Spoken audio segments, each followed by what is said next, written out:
Paulo nunca se decepcionou com o evangelho. Aprenda isso. O evangelho, ele nunca vai decepcionar quem quer que seja. O evangelho não decepciona. Aquele que crê, vê a glória de Deus. Irmãos, quem crê na palavra de Deus, verá a glória de Deus, irmãos. Paulo não se decepcionava. O evangelho não vai decepcionar ninguém. Às vezes, alguém será decepcionado, e acontece, por um sacerdote, será decepcionado por alguém que faz a obra de Deus, irá se decepcionar com um membro de uma igreja, pode até se decepcionar, tá? Aqui, pode se decepcionar aqui, ali, acolá, com um ser humano, ou com a prática de alguém. Mas o evangelho em si, não, ele é eficaz.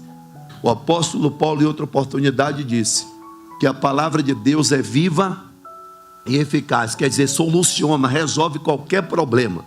Aquilo que o homem não alcança, pode ter certeza que Deus, ele se manifesta, ele opera, ele alcança através da sua palavra. Então, guarda isso aqui. O evangelho, ele é regenerador, transformador, ele muda toda e qualquer situação. Aquilo que o homem não pode fazer, quando o evangelho é pregado, o homem sente aquela força e ele consegue fazer aquilo que ele não podia fazer. Não pela força própria, mas pela força de Deus que ele recebe quando ouve o evangelho.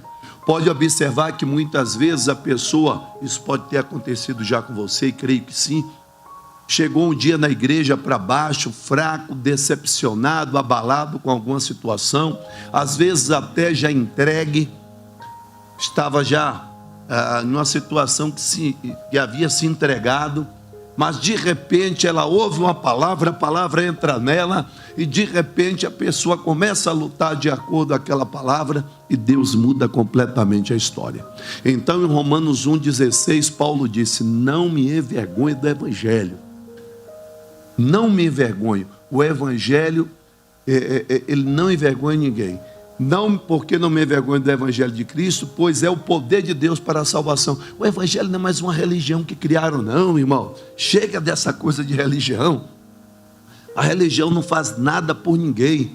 Religião não ajuda, na minha humilde opinião, que pelo menos eu nasci na religião predominante no país, porque minha mãe já era praticante da religião predominante no país, e depois tive uma breve passagem pelo ocultismo, e nada disso resolveu minha vida. Quem resolveu minha vida foi Cristo. Minha mãe me deu uma Bíblia de presente, se converte, me dá uma Bíblia de presente, comecei a ler a Bíblia, e comecei a ter um encontro com Deus, e hoje eu estou aqui, e agora sim, agora as coisas mudaram. Quando mudou, pastor? Mudou quando eu recebi o evangelho, quando eu li ali, comecei a ler, fui para a igreja, comecei a ouvir a palavra, foi entrando em meu coração, minha vida mudou, como a vida de milhões de pessoas no mundo todo tem mudado, porque o evangelho muda a história, muda a vida da pessoa.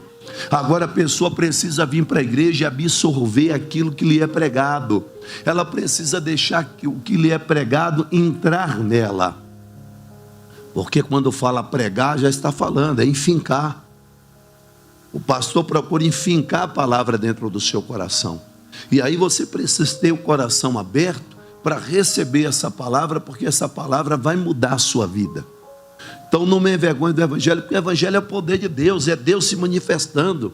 Irmãos, quando você recebe o evangelho, Deus está descendo dos céus e entrando em você. Deus está entrando em você, está se misturando com você. E em uma hora dessa, Deus se mistura ali com todas as suas células. Se porventura tiver alguma doente, ela vai ser curada na hora. É por isso que quando o pastor está pregando, e isso já aconteceu várias vezes, a pessoa já está contando testemunho. Ó, pastor, sumiu o mal aqui.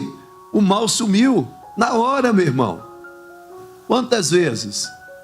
Quando não é dessa forma, é como aconteceu em Marcos capítulo 1, Jesus estava na sinagoga pregando, e de repente, manifestou-se um demônio. E por que será que aquele demônio manifestou? Porque certamente o que Jesus estava pregando entrou no coração daquelas pessoas, tanto que eles disseram: quem é este? Que até o espírito do mundo lhe obedecem. Mas diz lá o texto também que ele pregava, E ele pregava, e não pregava como aquelas pessoas costumavam pregar na sinagoga. Quer dizer, ele pregava de uma forma diferente. Ele enfincava a palavra mesmo no coração das pessoas.